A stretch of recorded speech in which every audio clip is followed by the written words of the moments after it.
Assalamualaikum warahmatullahi wabarakatuh. Okay, first, the Honorable Dr. Andika Harudin SIPM Home as lecturer, subject morphology and syntax. Okay, first of all, let's introduce myself. My name is Aziza Mutaharatul Jannah. Student ID number is 20400124028. And in this video, I want to tell my answer the assessment 1 from the subject morphology and syntax. So let's see my answer. Okay, morphology is a branch linguistic that study the internal structure of words, specifically how words are formed from morphemes. Uh, the smallest meaningful units morphology as circular role because it's connect linguistic sound phonology with linguistic meaning semantics. Sound are essentially just meaningless. A series of phonemes, however, throughout a sequence of phonemes.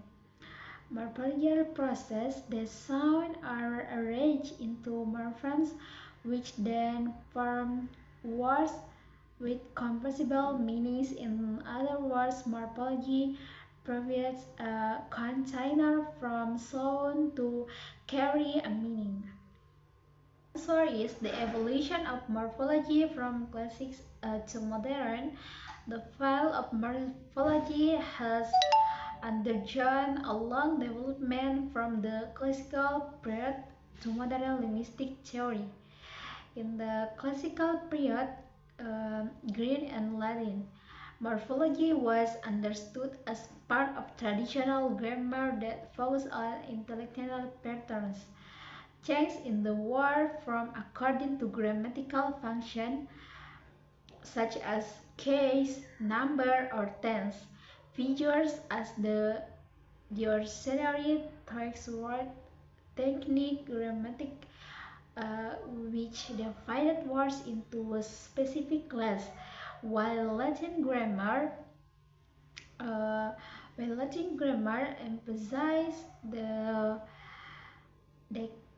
lenses and conjunction. At this stage, morphology was described and normative, placing rather emphasis or rules from current form. Knowledge of morphology is critical from English teacher because it directly relates to lesson learning and correction students' errors. By understanding how words are formed through prefix, suffix, and change in form, teacher can teach vocabulary from semantical, enabling a student gets to the meaning of new words without having to memorize them individually. For more understanding morphology made it easier for teachers to correct errors, such as those relate to plurals, the phrase word, or the use of words according to their function in sentence. So, this mastery of morphology helps the teacher teaching English more effectively and previous students with a deeper understanding of language structure. And there are morphology is helps teacher to teaching student for understanding of language structure. Okay, the difference between free morphemes and bound morphemes is the free morphemes can stand alone as a word, while bound morphemes cannot and must be combined with other morphemes. Free morphemes, also called root words, are morphemes that have complete lexical meaning and can be used individually in a sentence. They are the smallest unit that have complete meaning. For example, book can stand alone as in the sentence I read. For example, the sentence is I read a book and eat. From where it can be stand alone in the sentence he is eating, and the last is street can be stand alone as in the sentence the street is busy. Teaching morphology helps students expand their vocabulary and improve grammatical accuracy by analyzing word structure.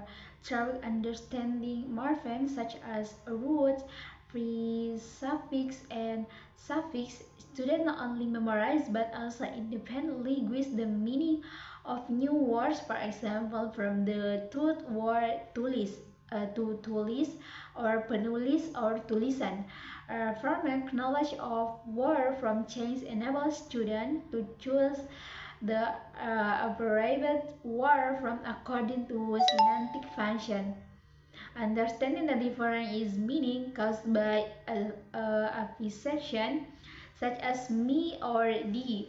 There is word usage errors. Thus, teaching morphology supports students in building a broad vocabulary while using a language more accurate, effectively, and contextually.